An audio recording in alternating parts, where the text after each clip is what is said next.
오늘 하나님의 말씀은 마가복음 3장 20절로 30절 단락입니다. 강한 자라는 제목으로 보겠습니다. 우리가 앞서 살펴본 마가복음의 3장 13절로부터 19절 단락, 이게 이제 예수님께서 산에 오르셔서 12제자를 세우시는 내용이었어요. 여기에 보면 12제자의 명단이 나오죠.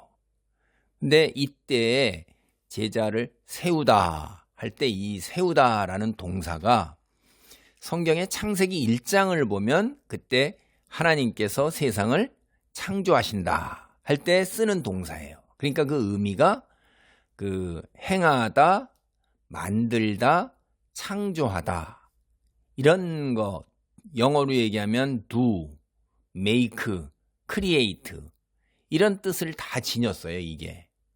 그래서 12제자를 세우셨다. 그러면 예수님께서 12제자를 창조하셨다 하는 거죠. 이런 뉘앙스의 창조의 뉘앙스예요.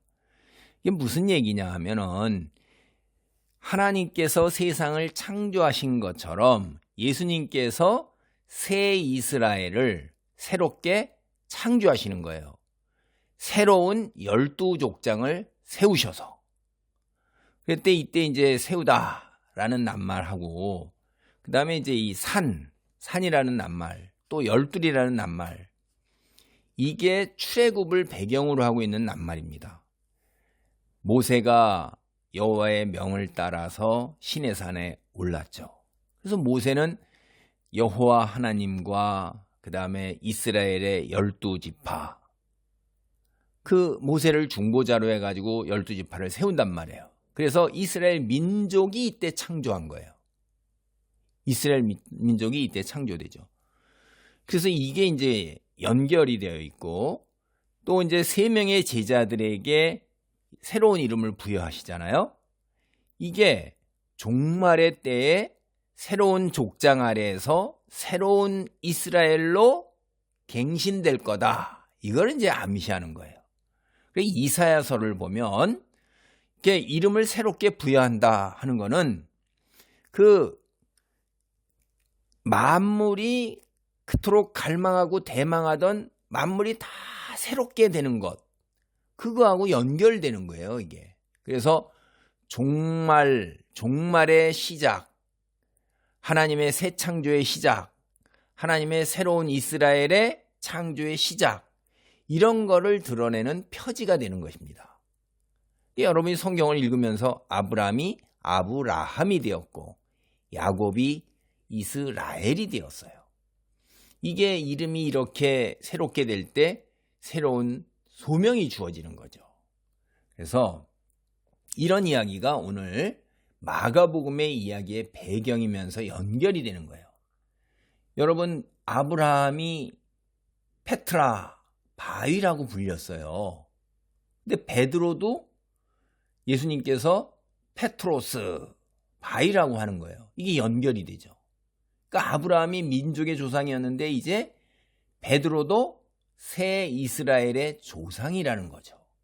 그래서 베드로가 새 이스라엘, 새로운 하나님 나라의 백성, 새 창조된 하나님 나라의 백성, 오늘 우리 신약식 용어로 표현하면 그리스도인의 이제 조상이 되는 거예요.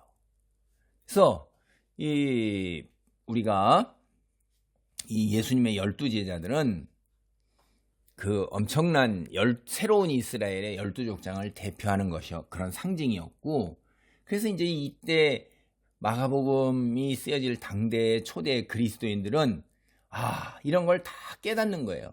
구약 성경과의 연결 속에서 자기들이 이제 종말의 때에 새 이스라엘로 선택받고 새 이스라엘로 부르심을 받은, 그래서 새 언약 아래에서 해방의 기쁨, 죄에 매였던, 사탄에 매였던, 세상의 소욕에 매였던 것로부터 해방된 자유로운 하나님의 백성이다라는 걸 누리면서 엄청난 기쁨을 누렸을 것입니다. 그래서 복음을 선포하면서 사탄의 이 사악한 세상 지배에 맞서서 사탄의 지배 구조를 회파하고, 그리고 마침내 하나님의 나라가 온전하게 성취되고 시작된 하나님의 나라, 이런 표지를 보면서 승리하게 될 거를 바라보고 믿고 소망을 가지고 살았던 거예요. 그런데 이런 영적인 전쟁 속에서 이게 정말 전사들의 정체를 분별하기가 쉽지 않고 때로는 혼동할 수도 있다는 것을 현실 속에서 깨닫게 되는 겁니다. 우리가 성경을 보면 마가복음 1장 24절이나 34절, 3장 11절, 5장 7절 이런 데를 보면요, 사탄이 빛의 왕자로 변장할 수도 있고 귀신들도 신적인 고백을 쏟아낼 수가 있어요. 예수님 향해서 하나님의 아들이나 하고 하잖아요. 그러니까 빛의 왕자로 변장, 빛의 왕자다, 신적인 고백을 한다. 이게 정말로 증표가 되기가 상당히 어렵다는 거죠. 물론 그런 것들이 증표 중에 하나입니다. 그러나 그것만 보고선 정말로 하나님의 사람이다라는 걸 알 수가 없는 거예요. 하나님께 보내신 사람마저 귀신에 대항하는 게 마치 사탄의 능력에 의지하는 것처럼 보일 수도 있잖아요. 오늘 3장 22절 보면. 그래서 예수님 보고 바알세불에 의지한다 이런 얘기를 한단 말이에요. 그러니까 우리는 누가 누구고 무엇이 무엇인지, 그러니까 어떤 사람의 그 정체성, 그 다음에 그 사람이 전하는 메시지, 이런 거를 분명하게 분별하는 게 굉장히 중요한 거예요. 근데 이게 쉽지는 않습니다, 생각보다. 그래서 오늘 본문 마가복음 3장 20절로 30절 단락이 이런 사실을 명료하게 우리에게 일러주고 있는 거예요. 정체성과 전하는 메시지의 내용을 성경을 근거로 해서 바르게 분별하라 하는 거죠. 3장 22절을 봅니다. 예루살렘에서 내려온 서기관들은 그가 바알세불이 집혔다 하며 또 귀신의 왕을 힘입어 귀신을 쫓아낸다 하니, 이제 예루살렘이 여러분 이렇게 아시는 것처럼 이렇게 유대 언덕에 자리 잡고 있어요. 그래서 거기에서 나오면 내려간다, 이렇게 여행을 하려면 내려가야 되는 거예요. 그래서 예루살렘에서 내려온 이런 얘기를 하는 거예요. 사실 이거는 상징적인 의미가 있어요. 그러니까 성경은 다 문학적 장치예요. 그 메시지를 전하는 겁니다. 여러분 그걸 잘 보셔야 돼요. 내용을 보면서 이해하고 이게 무슨 메시지를 전하는 건가. 서기관들이 내려온 것하고 예수님은 어떻게 해요?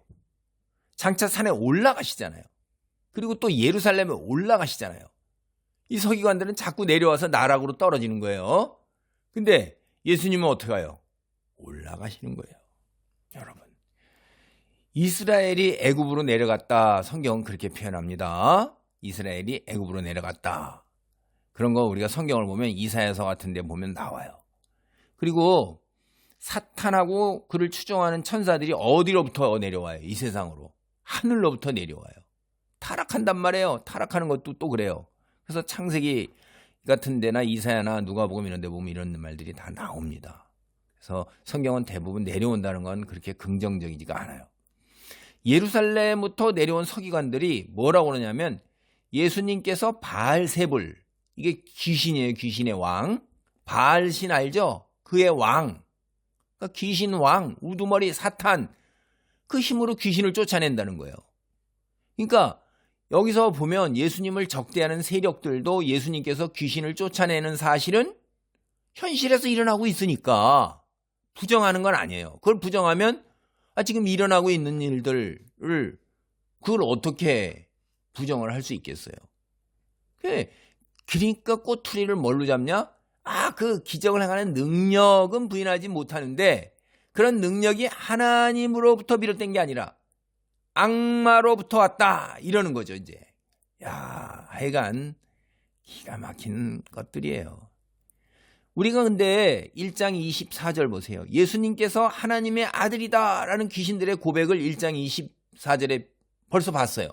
그럼 하나님의 아들이 귀신의 능력을 힘입어 가지고서 귀신을 쫓아내요?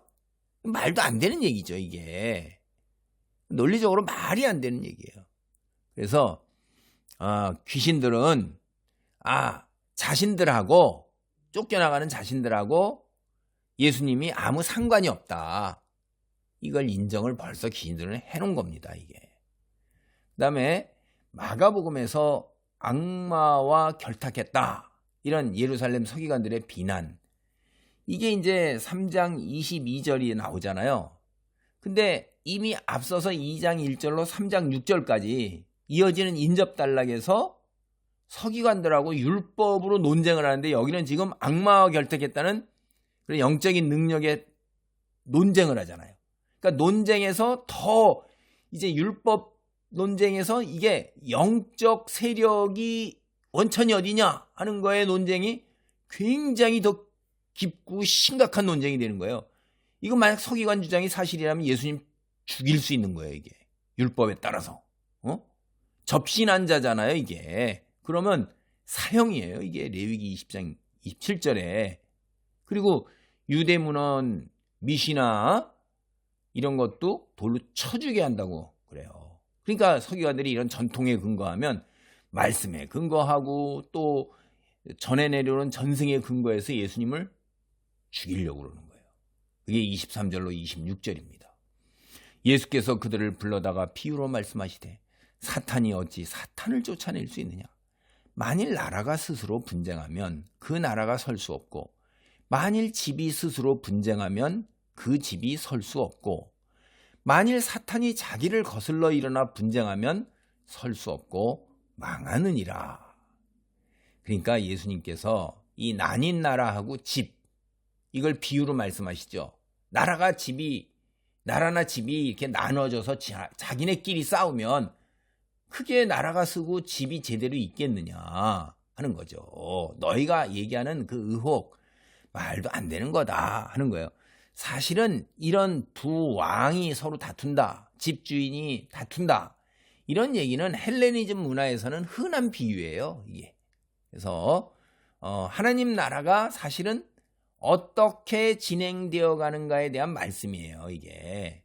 무슨 얘기냐 하면, 하나님 나라는 더 큰 하나님 나라의 능력으로부터 비롯되는 것이지 뭐 사탄과 같은 이런 데서 비롯되는 게 아니다라는 이야기를 하는 거죠. 자, 예수님 사역이 계속 진행될 때 예수님 뭐라고 그래요? 예수님 당신 자신이 사탄보다 더 강한 자라고 선포하신단 말이에요. 예수님이 사탄보다 더 강한 자예요. 그가 귀신을 쫓아낸다 할 때 누가 더 강하냐 이 말이에요. 그러니까 이 누가 더 강하냐 하는 거는 그때 당대 사람도 이해 속에서 강한 자가 누구예요? 정복한단 말이에요. 그 나라를 멸망시키고 그 위에 통치자로 올라서잖아요. 강한 자가 누구예요?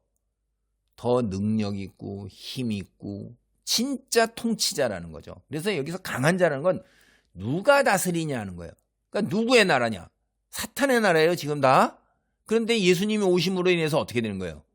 예수님의 이름에 의해서 귀신들이 쫓겨나가잖아요. 하나님 나라가 이 세상에 이제 밀고 들어오고 있는 거예요. 침투하는 겁니다.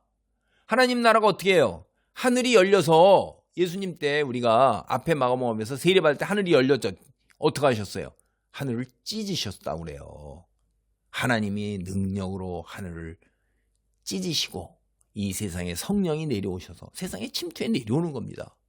그래서 예수님이 지금 그 하나님 나라가 이 세상에 침투해 내려오는데 어떤 분이세요? 전쟁의 표현을 하면 선봉장이세요. 선봉장. 앞장서서 직접 육체로 사람의 모습으로 내려오셔서 앞장서고 계시잖아요. 12제자를 족장을 세우셔서 이제 새로운 이스라엘을 부르시고 새로운 하나님의 나라를 세워가시고 계시잖아요. 그래서 결국 지금 이 비유, 강한 자 비유가 지금 오늘 단락 이야기의 가장 가운데에 있으면서 이게 핵심이에요. 오늘 전하고자 하는 메시지예요. 그래서 이렇게 의도적으로 일부러 이 단락 속에서 가운데다 놓고 성경은요, 놀라운 문학적 기법들이 너무너무 많아요. 그거 다 배우고 공부하고 깊이 보면서 볼 때 눈이 열리지 그냥 주르륵 읽어나가면 사실 단락 구분도 힘듭니다. 그래도 요새 성경에 그래도 단락을 많이 전놨어요. 그 단락에서의 이야기가 뭘 전하기 위해서 이런 이야기를 하는 걸까 하는 걸 봐야 돼요.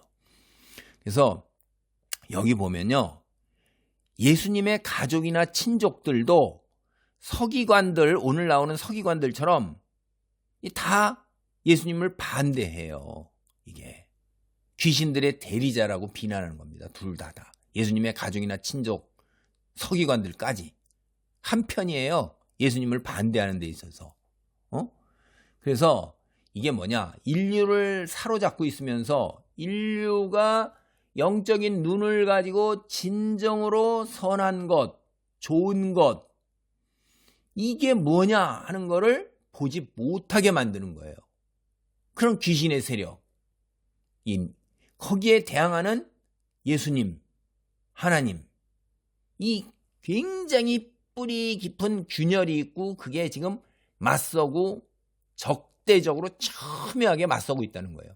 영역의 싸움이에요. 나라의 싸움입니다. 이게 싸움이 싸움다운 싸움이 될 수가 없는 거예요. 사실 하나님 편에서는 인간이 연약하기 때문에 인간이 흔들리는 거지. 여기 보세요. 귀신들마다 여러분 성경 읽으면서 다 봤죠.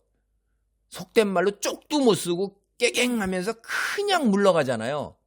그런데 거기에 흔들려서 예수님을 대적하는 사람들이 누구예요? 그게 사람이에요.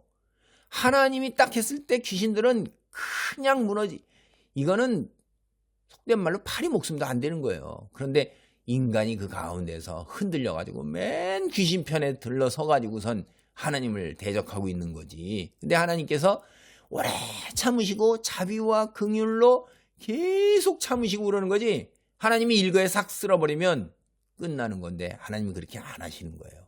그래서 자비롭고 은혜롭고 노하기를 더디하시며 인자와 신실하심이 일관되게 언약이 크게 풍성하신 하나님이라고 얘기를 하는 겁니다. 당신을 하나님 내가 누구냐 할 때. 자, 오늘 다시 보면 여러분 강한 자 비유 이건 뭐냐면 사탄의 나라가 멸망했느냐 안 했느냐 이런 얘기를 하는 게 아니에요. 사탄의 나라가 어떠한 방식으로 황폐하게 되죠? 강한 자가 침투에 들어옴으로 인해서 황폐하게 되는 거예요.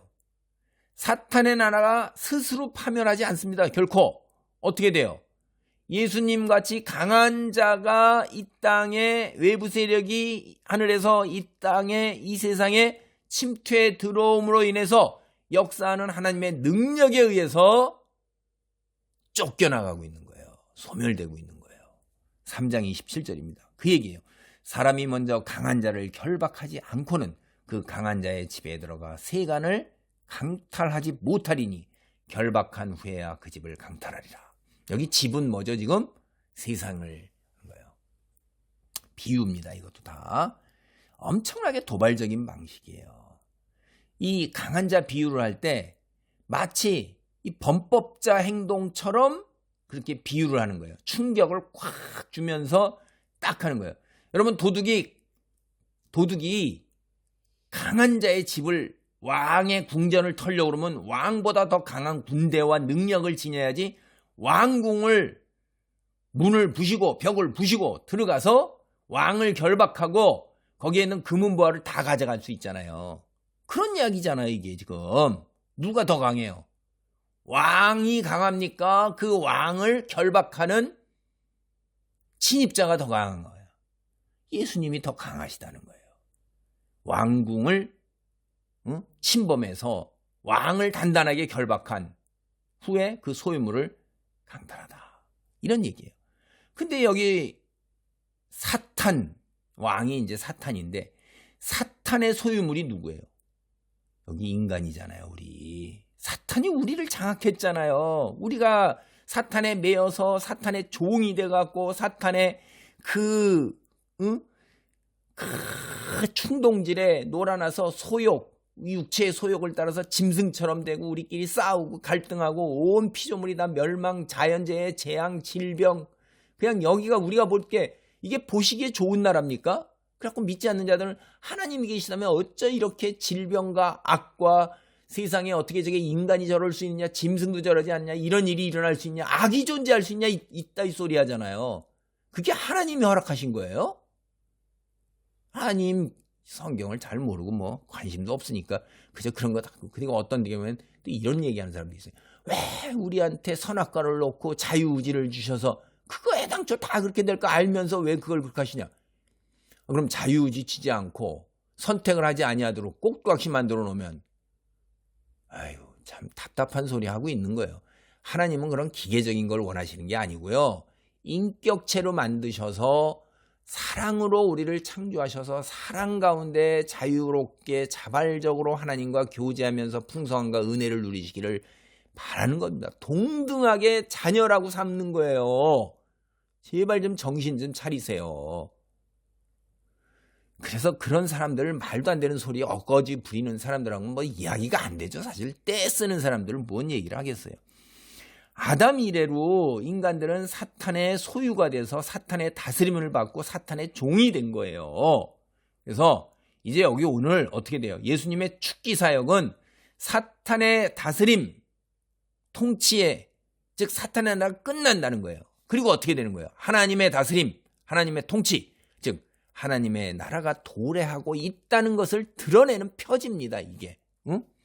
사실 유대문은 이런 비유를 다 얘기해요. 그래서 오늘 3장 27절의 강한 자 비유 그 뒷 배경에 뭐냐면 자유를 주시는 하나님의 능력, 이 이야기가 배경이 되고 있는 거예요. 이사야서 보세요. 하나님은 자기 백성을 포로 상태에서 구출하고 강력한 대적에게서 전리품을 취하신다. 이런 얘기를 하고 있어요. 여러분 이사야 49장 25절 같은 데 보면. 그리고 출애굽기도 어때요? 바로 애굽에게 속박되어 있는 바로에게 속박되어 있던 노예 그 이스라엘을 해방시켜서 자유인이 되게 하신 그 여호와의 능력, 이런 배경 속에서 자유를 베푸시는 더 강한 분이 누구예요? 사탄보다 더 강한 분이 하나님 자신이에요. 그 하나님 자신 바로 여호와 하나님 자신 그 예수님이시잖아요. 마가복음 3장의 27절의 의미입니다. 그래서 마가복음 문맥 여기 보면 사탄의 대적이 분명하게 누구죠? 예수님이잖아요. 더 강한 자, 사탄을 대적하는 자. 그래서 이건 이미 1장 7절에 세례 요한이 예수님을 가리켜 뭐라고 그랬어요? 더 강하신 분. 그 단어하고 그대로 온 거예요. 그냥 그걸 선포를 이미 벌써 하신 겁니다. 제가 다시 말합니다. 예수님께서 귀신들과 결탁했다. 이런 서기관들의 주장 그 자체가 논리적으로 모순이에요. 예수님이 인간들을 사탄의 지배 아래로부터 해방시켜 자유를 주시는 분이에요. 예수님의 축기 사역이 이야기하는 바는 사탄의 통치가 끝나고 하나님이 다스리는 새로운 시대가 지금 동토하고 있다는 거예요. 예수님 당신이 그런 시대를 오게 하는 구세주다. 구약 성경이 얘기한 구세주다. 하나님이 벌써부터 예언한 구세주다라는 것을 드러내는 겁니다. 예수님의 축기 사역이 귀신들을 압도하는 그런 어떤 강력한 영에 단발적으로 이렇게 이루어지는 게 아니라 우주에 존재하는 사악한 구조 전체, 사탄의 나라를 향해서 결정적이고 총체적인 공세가 시작되었다 하는 이야기를 단적으로 보여주는 겁니다. 이게 3장 28절로 30절입니다. 내가 진실로 너에게 이르노니 사람의 모든 죄와 모든 모독하는 일은 사하심을 얻되 누구든지 성령을 모독하는 자는 영원히 사하심을 얻지 못하고 영원한 죄가 되느니라. 이는 그들이 말하기를 더러운 귀신이 들렸다 함이러라. 그러니까 예수님께서 자신들을 향한 터무니없는 그런 비난, 고소, 이거 그냥 한 칼에 딱 잘라버리는 거예요. 이제 거꾸로 서기관들을 향해서 이제 공세를 하시는 거예요. 너희들이 말하는 것처럼 사탄과 결탁한 사람이 나냐? 바로 너희라는 거예요. 너희. 응? 너희야말로 용서받을 수 없는 죄를 범한다는 거예요. 여러분 우리 28절에 진실로 이 말은 사실은 아멘이라는 말을 번역한 거예요. 이게 권위입니다. 권위. 예수님의 모습. 여기에 따르면요. 예수님은 사탄과의 종말론적 전쟁에서 결정적으로 초자연적 능력을 행사하시는 분이세요. 죄들이 용서돼요. 하나님만이 용서하시는 거죠. 그 다음에 아멘이 이어지는 거예요, 이게.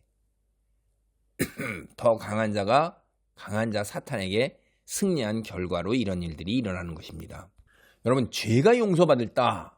야, 이거 정언적이에요, 정언적. 마땅히 그렇게 되는 것.